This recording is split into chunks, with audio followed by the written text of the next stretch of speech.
Welcome to Woodworking Volume 1, or also known as, and probably all of these also known as, when people who actually know how to do woodworking very well cringe.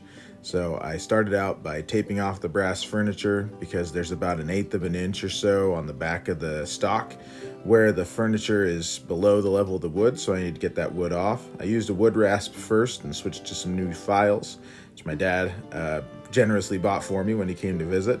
And after I got it pretty far down, I took off that furniture and started using sandpaper primarily to get that more down to the size I wanted. And then after that, as you can see off and on, I'm checking to see if the furniture's lining up, using files a little bit still, but mostly that 80 grit sandpaper.